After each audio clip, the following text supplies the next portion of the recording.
নমস্কার বন্ধুরা, কেমন লাগছে আমাদের গল্পগুলো? আমাদের সঙ্গে থাকার জন্য আপনাদেরকে অনেক অনেক ধন্যবাদ। আরও ভালো ভালো গল্প শুনতে হলে আমাদের চ্যানেলটিকে সাবস্ক্রাইব করতে হবে, লাইক করতে হবে এবং অবশ্যই অবশ্যই শেয়ার করুন সকল বন্ধুর সঙ্গে। আর হ্যাঁ, আপনাদের মূল্যবান মতামত কমেন্টে জানাতে কিন্তু একদম ভুলবেন না। দুধে দামুর জীবন খাতা। বটুর ছোট কাকা সর্বদা বলেন তার বর্দার বন্ধু দামু জ্যাঠামশাই নাকি দুর্ধর্ষ পুলিশি গোয়েন্দা। তার দাপটে ৩৩ বছর ধরে বর্ধমানে আর কেষ্টনগর এলাকায় বাঘে গরুতে এক ঘাটে জল খেয়েছে। বাড়ির কাছে এরকম একটা অসম সাহসিক পুরুষ বাস করাও নাকি মোটা জীবন বীমার সমান। শুনে বটুর ছোট ভাই লাটু অবাক। জীবন বীমা করলে তো টাকা পায়। বটু বলল, অতই যদি সাহস হবে তো জ্যাঠামশাইদের তাসের আড্ডা ভাঙলে উনি আমাকে কেন বলেন, টর্চ নিয়ে আমাকে একটু গলিটা পার করিয়ে দে তো বাবা, সাহসী না আরো কিছু? ছোট কাকার মুখটা একটু লাল হয়ে উঠল।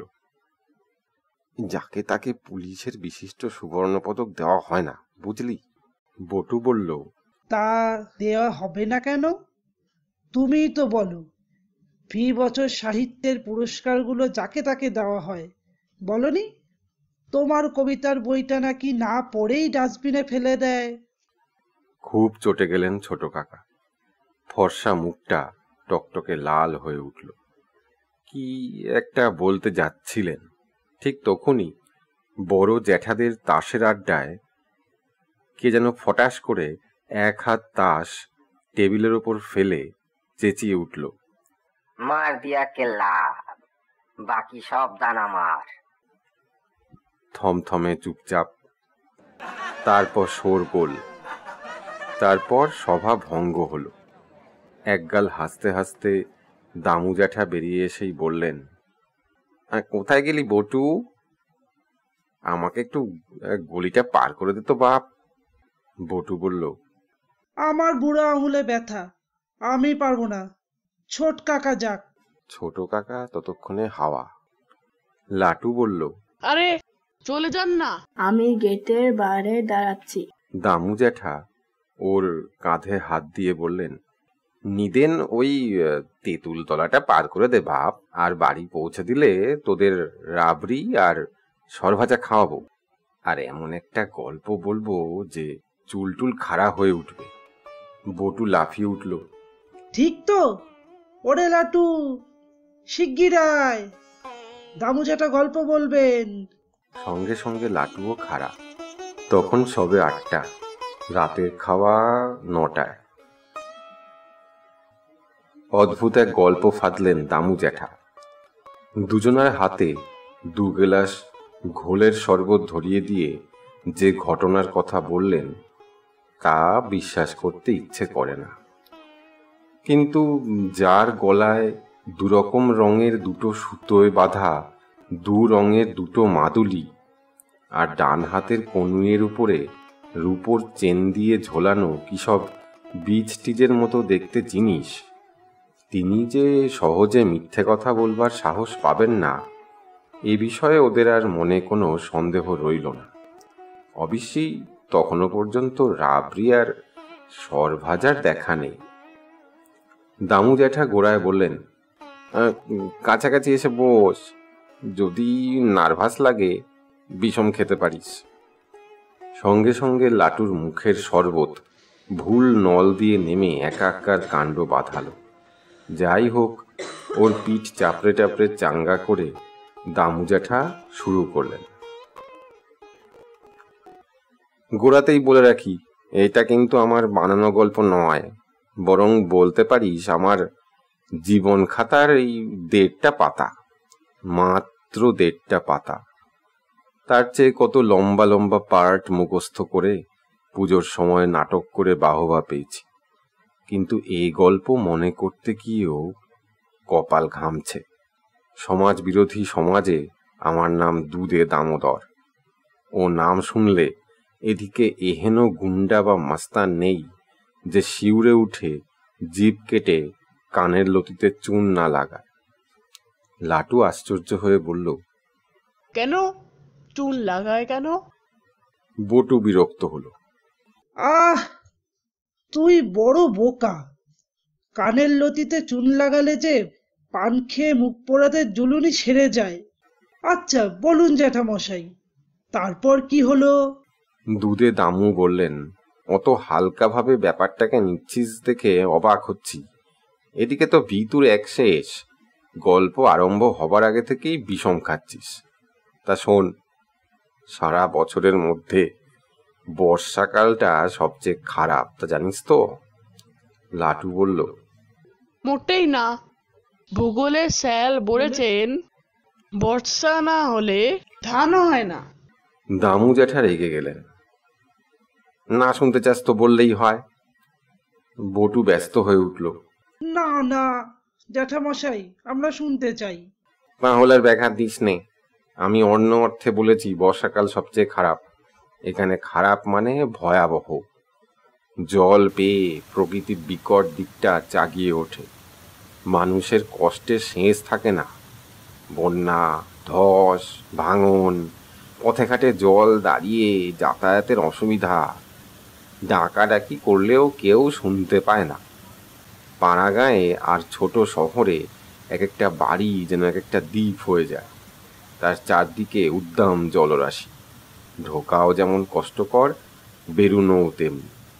ওই সময় ওই সব অঞ্চলে বেআইনি তৎপরতাও তাই বেজায় বেড়ে যায়।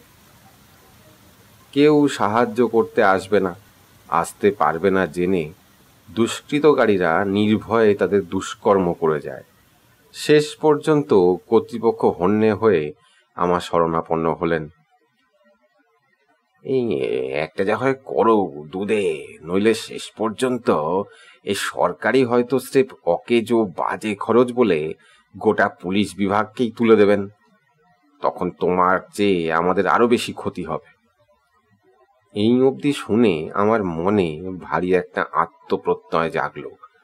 এরা তাহলে স্বীকার করছেন যে পুলিশ বিভাগে আমার গুরুত্বই সবচেয়ে বেশি। তারপর আরেকটু খুলে বললেন, আমাদের ক্ষতি বেশি, কারণ আমরা বেশি মাইনে পাই তো। কিন্তু কাজের বেলা তোমার কাছে আমাদের ভূমিকা তুচ্ছ। এই যাত্রাটা বাঁচিয়ে দাও, তার জন্য তোমাকে কখনো অনুতাপ করতে হবে না। আমিও মহকা বুঝে বললাম, দেখুন, আমার আর 8 বছরের সার্ভিস বাকি আছে।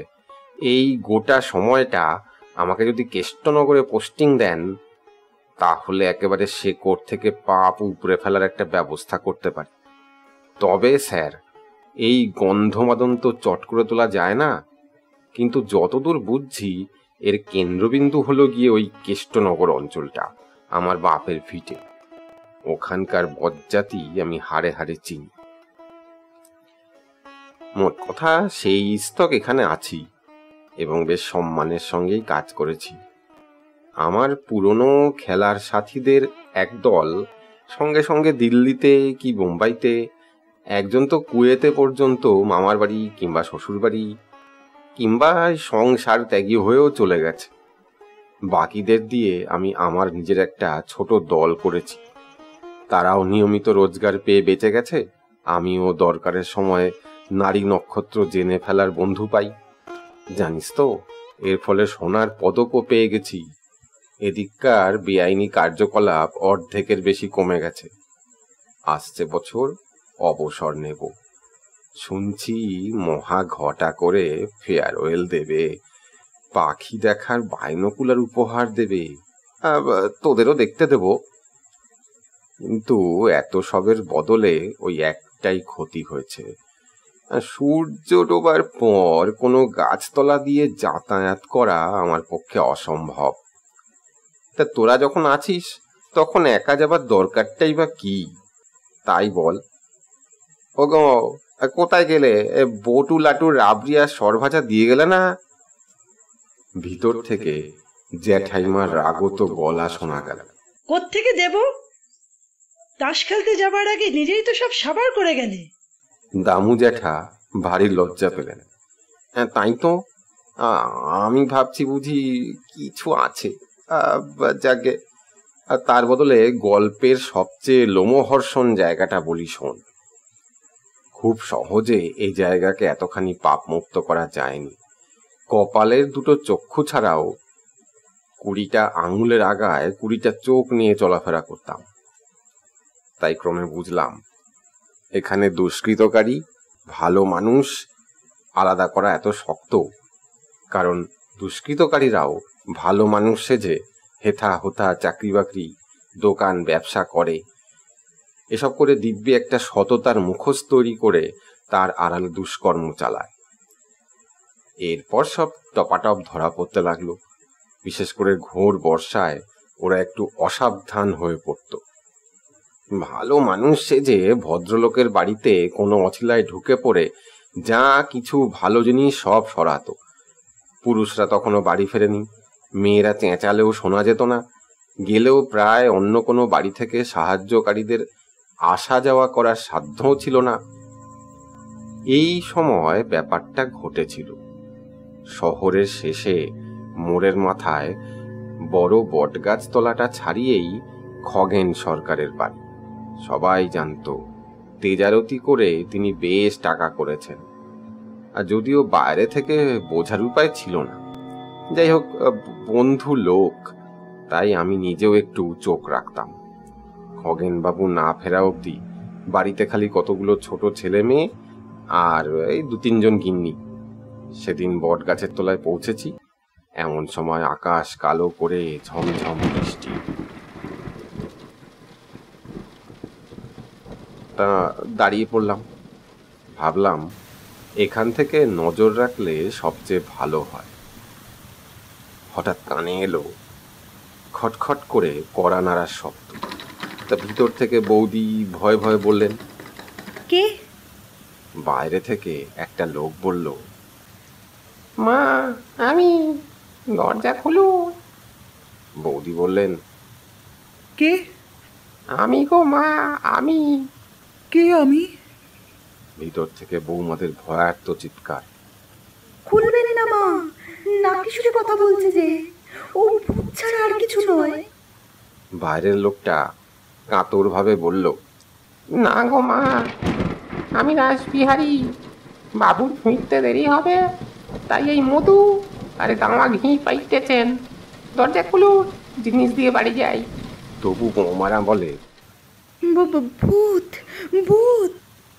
রাসবিহারী বলে, না বউ দিদি, ছোটবেলা থেকে আমি খোনা, দোকানে রাসবিহারী গো, রাসবিহারী, বাবু এলে শুধবেন, মধু আর গাওয়া ঘি এনেছি মা। লোকটার বরযাত্রী দেখে আমি তো ভূত সেজে গেরস্তর বাড়ি এসে কয়েকটি মহিলা আর ছেলেপুলের উপর হামলা করছে। শেষ পর্যন্ত মধু আর গাওয়া ঘিরি জয় হলো। হুড়কো খোলার শব্দের সঙ্গে সঙ্গে আমিও হতভাগাটার উপর ঝাঁপিয়ে পড়লাম। সর্বাঙ্গ চটে জড়িয়ে এসেছে বেটা, ভিজে চুপ্পুর। ঝাঁপিয়ে পড়েই ঘাড়ে বুদ্দুম করে এক রদ্দা কষালাম। কিন্তু কষাবার সঙ্গে সঙ্গেই আমার মাথাটা কেমন ঘুরে গেল। চোখে অন্ধকার দেখলাম, মনে হলো একটা বাতাসের দেওয়ালের ওপর রদ্দা মারলাম। মরিয়া হয়ে হাতড়াতে লাগলাম। ধরা ছোঁয়ার মধ্যে কিছু নেই, অজ্ঞান হয়ে পড়ে গেলাম বোধহয়। মুখে বৃষ্টির জলের ঝাপটা লাগতে সঙ্গে সঙ্গে উঠে বসলাম। দেখি লণ্ঠন হাতে বৌদিদি দাঁড়িয়ে দাঁড়িয়ে হাসছেন। বললেন, মস্করা করার আর জায়গা পেলে না ঠাকুরপো, বড় বৌমা যে আরেকটু হলে খুন্তিটা দিয়ে মুখে ছ্যাঁকা দিতে যাচ্ছিল, তোমার আবার ফিটের ব্যায়াম তাকে জানতো। ঠিক সেই সময়ে মেঘ কেটে গেল, বৃষ্টি থেমে গেল, চারদিকে জোছনা ফুটফুট করতে লাগলো। চেয়ে দেখি কেউ কোথাও নেই, কিচ্ছু নেই। না রাসবিহারী, না ভিজে চট, না মধু, না গাওয়া ঘি। কি বলবো বাপ, একেবারে তাজ্জব বনে গেলুম। ঠিক সেই সময় বিকট শব্দের সঙ্গে হুড়মুড় করে বুড়ো বটগাছটা মুখ থুবড়ে পথ জুড়ে পড়ে গেল। সেই স্তক সূর্য ডোবার পর আমি গাছতলা দিয়ে একা কখনো যাই না। বটু বলল, অবসর নিলে ঢের সময় পাবেন, তখন আপনার জীবন খাতায় সবটা লিখে ফেলবেন। সাহিত্য পুরস্কার কে ঠেকায় দেখব।